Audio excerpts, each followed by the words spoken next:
Hamjambo. I know it's cold. I was also feeling it. But it's a great pleasure that I join you today for the groundbreaking listing of this Linzi Sukuk on the unquoted securities platform of the Nairobi Securities Exchange.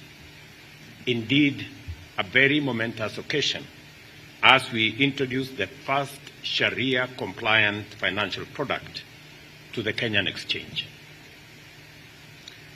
I take this opportunity to congratulate Linzi Finco Trust, the issuer of the bond, for the successful structuring of this remarkable 3 billion shilling Islamic security with a 15-year maturity, marking a pioneering public-private partnership facilitated through our capital markets entirely with locally sourced resources. My recurrent visits to the Nairobi Securities Exchange have each coincided with a significant development crucial for our nation's economic advancement. From the launch of the enhanced NSE marketplace in October 2022, when I came here immediately after the elections, and now the Linzi Sukuk bond, these are not mere coincidences, but reflect a steadfast commitment to fostering a dynamic and inclusive capital markets. The NSE stands as a cornerstone in our strategy to mobilize long-term capital that is vital for fueling the programs and projects that are core to our bottom-up economic transformation agenda. In 2022, the government pledged to provide land and horizontal infrastructure for development of affordable housing, substantially lowering construction costs and making it possible and feasible to offer homes at between 30 and 40% less the market rates. I challenged the private sector to support national housing and infrastructure projects then. I am delighted by your response and commend your effort in crafting this landmark asset-based security, which has the potential to enhance efficiency in the delivery of our priority projects through optimal financing costs. I am also encouraged that the funds raised from this bond will facilitate the construction of 3,069 affordable housing units, thereby generating thousands of jobs across the country, expanding commerce in many aspects of trade, aspects of supply, traders, and many other aspects that will bring this together. The structure of Linzi Sukuk, aimed at providing housing at an average of 1.4 million shillings, significantly less than the current average, enables Kenyans to own homes by paying as little as 7,000 for 15 years. This initiative not only makes home ownership more accessible, but also represents a scalable model for investment in our affordable housing program, attracting long-term investors, including local pension funds. I'm very happy to listen to Tom Mulwa and what they are doing with Dr. Kili on this space. And I am very happy that today we are launching a product that brings Islamic financing put together by the Nairobi Stock Exchange to facilitate public housing. That is the essence of public partnership, public-private partnership. We're using private funds. We're using private funds to deliver public housing. It is the model that will leverage more resources beyond what government can do, that private money can facilitate home ownership. Private money can facilitate public housing. In this particular aspect, our security forces will benefit from the housing that is going to be constructed using the resources that we are raising using this Sukuk bond. And it is my commitment to the people of Kenya that housing is going to be a major product. Many people have asked me, why are you using public land to deliver housing? I mean, what else was public land supposed to be used for? Because in many cases, if we don't use public land to deliver public housing, it ends up in the hands of a few other people by other means. So I am committed to making sure that we create more homeowners in Kenya. As I have said before, we have a mortgage industry of about 40,000. We can expand that to between 1.5 and 2 million mortgages by making sure that we have housing products that are affordable to the majority of Kenyans. You can only do that if you have innovative mechanisms that allows us to deliver housing and housing products at affordable prices. And I'm very happy that the private sector is coming on board to work with us in this space. As a financial instrument compliant with Islamic law, the Sukuk highlights the importance of Islamic finance in promoting financial inclusion and broadening market access. This aligns with the global move towards more stable and robust economic growth, unlocking Islamic financial assets currently valued at approximately $5 billion. The high demand for Islamic financial products, both domestically and internationally, is evident from the successful issuance of sovereign sukuks in countries like Nigeria, Egypt, and Malaysia. This opens avenues for diversifying our financial resources beyond traditional bonds and loans and enhancing our financial resilience against interest rate volatility. If we were to deliver the same product using a loan, it would cost us interest of 22%. We're getting it at half that amount. So if there is anything in the realm of innovation, this is what it is. That resources that would otherwise be available to us at 22% interest, using this Sukuk product, we get it at 11% interest, and for 15 years. That's really good. I mean, it cannot get better than that.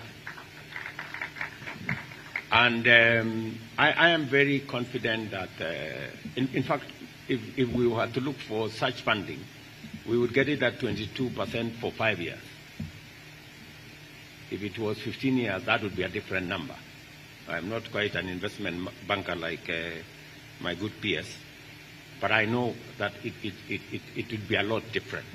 So we are walking in the right direction, and I want to commend CPF, Liaison, and Patrick Mariro from my Ministry of Defense for working on this. With today's listing, the Linzi Sukuk joins a portfolio of innovative financial instruments on the NSC USP, including the Ilam Fahari Income Real Estate Investment Trust and Akon Real Estate Investment Trust. However, the absence of a centralized Sharia governance board remains a significant barrier to the broader adoption of Islamic finance. To address this, I ask our financial regulators to collaborate with the National Treasury and Islamic finance stakeholders to develop a robust regulatory framework that will support the growth of Islamic finance in Kenya, which has tremendous potential to unlock our investment resources and boost our economy. The people in Treasury, with the central bank and all the other stakeholders, including scholars like Lethome and others, should come together and fashion a framework that will provide accountability and stability, and a framework that will support this endeavor. Our manifesto highlighted the adverse effects of government borrowing on productive sectors, notably agriculture, leading to increased food imports and heightened vulnerability to global supply shocks. As we are all aware, we're spending close to $500 million, actually 500 million Kenya shillings every year to import food items that we can actually produce. And that is why I took the decisive decision that we are going to support production rather than us trying to subsidize consumption. And the difference has been made. We have significantly reduced imports of food. It is my intention that by supporting that productive sector, we can reduce imports, especially of products, food items that we can either grow locally or we can produce and manufacture locally. It will remove the strain on our dollar resources or foreign exchange resources, and it will also help us unlock the potential of our local productivity, local production, local manufacture. We have seen the mobilization of savings through various capital market instruments, including the initial public offer, treasury bonds, corporate bonds, and commercial paper issuance, and introduce innovative products like infrastructure bonds, green bonds, collective investment schemes, real estate investment trusts, commonly known as REITs, asset-backed securities, exchange trade funds, diaspora bonds, and derivatives. Moving forward, we will continue to enhance these efforts, working closely with the NSC to drive our national transformation agenda. Our commitment extends to the privatization of government-owned enterprises as part of our broader economic liberalization program. This will not only stimulate market activity, but also support the government's strategy to divest its stakes in key corporations, enhancing overall market dynamics. As has been said here, and as I made a commitment when I first came to this exchange, the first 6 companies will be listed here in the next 3 months, I'm told. So before the close of this year, we will have the first 6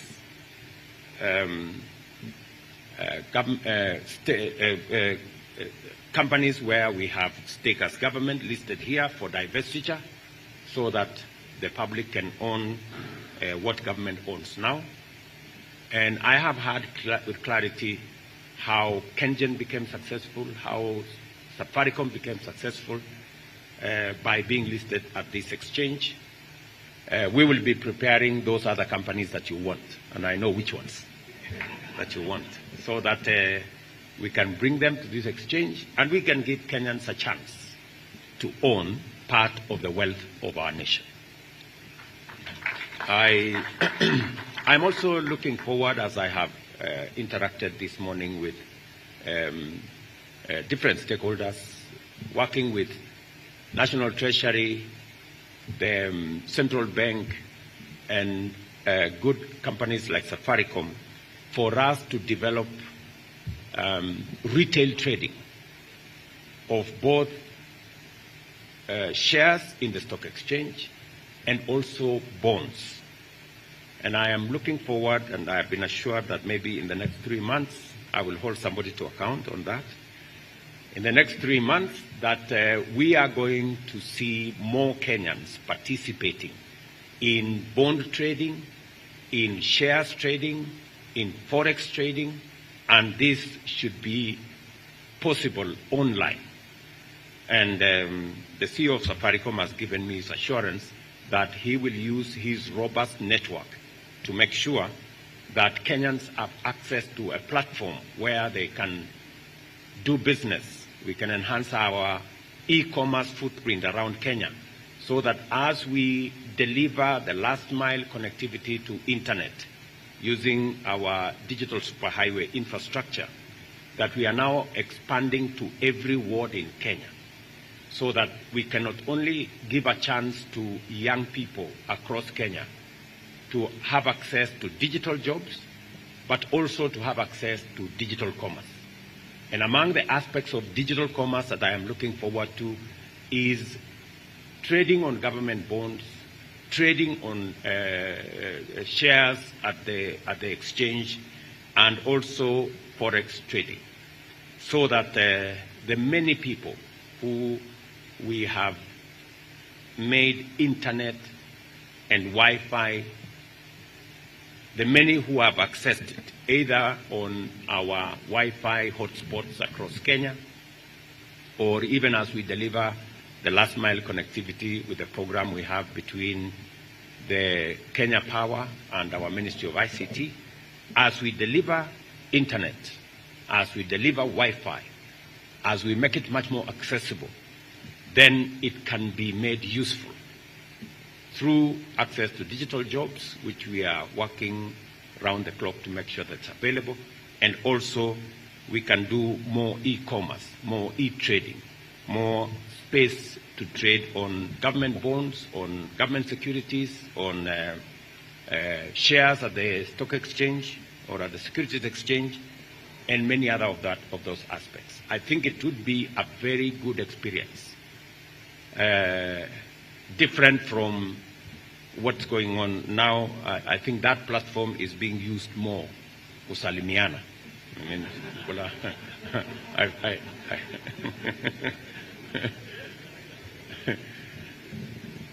sometimes, you become the architect of your own troubles. When we delivered the Wi-Fi across Kenya and made it free, we intended it to be used for good purposes, for people to access e-commerce space, to work on that internet.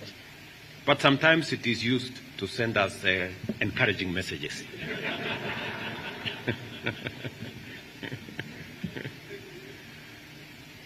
To fulfill our manifesto pledges, we have initiated key economic reforms, including governance improvements under the ownership policy for government-owned enterprises approved by Cabinet in November last year. This policy is set to enhance corporate governance and accountability, aligning the standards of state corporations closely with those of listed companies. I'm very proud with the development that is going on, for example, at the Kenya Power, where today those in the private sector today have their own directors, and we are seeing improvements in the governance of state-owned enterprises that are listed at the exchange, a very positive move that is adding value to us. I'm very happy that in a long time, Kenya Power is actually going to have a significant profit this year. That's really commendable. And I want to thank the management of Kenya Power for what they are doing. And that speaks to all the other government entities that we will be listing at the exchange. I want to give you my commitment that we will be frugal, and we will, with a lot of clarity, deal with the challenges of accountability, making sure that public resources are spent for the intention for which they have been planned for, and that those who come in the way of government resources, misappropriation, or loss shall be held to account. In fact, I did propose in my statement a few days ago that we are looking at changing the law so that it is possible to ensure that within 6 months, those charged with corruption must be brought to book and sent to jail if they are found guilty. as a means of making sure that public resources are used for the Kenyan public and not for private profit. As we look forward to further integrating public agencies into the securities market through privatization and welcoming more private sector listing, we remain dedicated to our goals of job creation and economic development, crucial for realizing sustainable development goals and improving overall quality of life. I'm also glad to note that a flexible regulatory framework is now in place to support small and medium enterprise raise funds through the capital markets, and that the NSC, through the unquoted securities platform, now has an SME capital raising platform. And I really want to encourage SMEs to take advantage of this platform and find resources, alternative sources of capital for them to expand their horizon. Investor confidence has been sustained by the fact that the financial markets have remained resilient with stable macroeconomic indicators. To maintain this trend, the government of Kenya is committed to entrenching a predictable business and economic environment through appropriate policy framework. I also appreciate the positioning of the securities market, stable macroeconomic indicators. To maintain this trend, the government of Kenya is committed to entrenching a predictable business and economic environment through appropriate policy framework. I also appreciate the positioning of the securities market with the recognition of NSC as the best performing exchange in Africa at 44.43% dollar return in the first quarter this year. I remember when I made that statement somewhere, many people wanted to verify whether it was true. Because sometimes we have little faith in ourselves. And I want to encourage us that if we expect people to believe in our country, we must first believe in ourselves. We cannot expect people to believe in us if we have no faith in ourselves. And the confidence that we are going to generate in the securities exchange, those coming from outside Kenya will invest when they see us at the front investing in our own companies. I'm very happy with what the CEO of the exchange said, that we have more foreign investors investing in our products. That is a sign of confidence, yes. But that's also an encouragement to us that if others believe in us, we should believe in ourselves more. I think that's really the message we should be carrying. I know I have been accused, as the chair here said, of traveling, and that's a fair accusation. The only unfairness in it is that many people believe I've been traveling as a tourist. But the profile we enjoy today in Kenya is as a result of deliberate, intentional, positive profiling of our country. Because in any case, I am the chief marketer of our great country. And I will not be doing justice to Kenya if I don't give it the stature and profile that Kenya actually deserves. I am very proud that today our country is held in very high esteem in many parts of both our continent and globally because of the efforts we have done collectively as the people of Kenya. And we must safeguard the place of our country jealously, all of us together. And I agree with Letome that whatever it is that we want to do as a country, we are a country that believes in freedom, we are a robust democracy, but we are also a country governed under the rule of law. It is good to be fearless. It is good to be leaderless, but it is not good to be reckless and violent. We just have to be the country that we are all proud of, a proud democratic country governed by the rule of law. It is the minimum we can do for ourselves as a country. And I want to assure investors, both here, and I want to assure Kenyans that as a mandate, I will make sure, I will go out of my way to make sure that we are a stable country, to leverage on all our capabilities to secure the country, and to provide an environment where each and every one of us can unlock our potential to make our country great. And we will make whatever sacrifices that are necessary for us to bring all our energies, all our efforts and ideas and synergy so that we can drive the collective good of the people of Kenya. Establishing a broad-based government is just that, so that nobody has an excuse, nobody has a reason to impede the progress of our nation, and we can harness all our capabilities, all our ideas, efforts and energy in driving the country in a positive trajectory so that we can take Kenya where we all want it to be.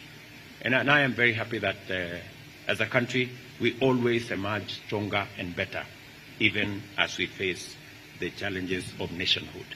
And together, I am very confident that we will move forward. I now declare the Linzi Sukuk officially listed on the unquoted security platform USP of NSC, and I'm informed that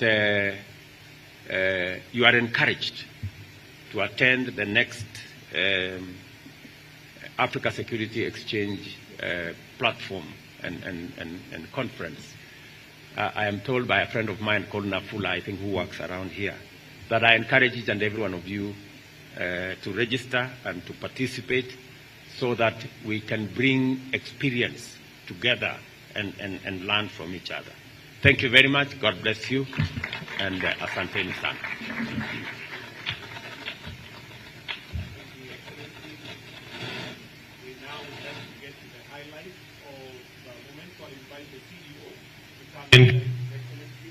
Ringing, but also allow me to welcome the following to just flank as he is ringing the bell, the Prime Cabinet Secretary.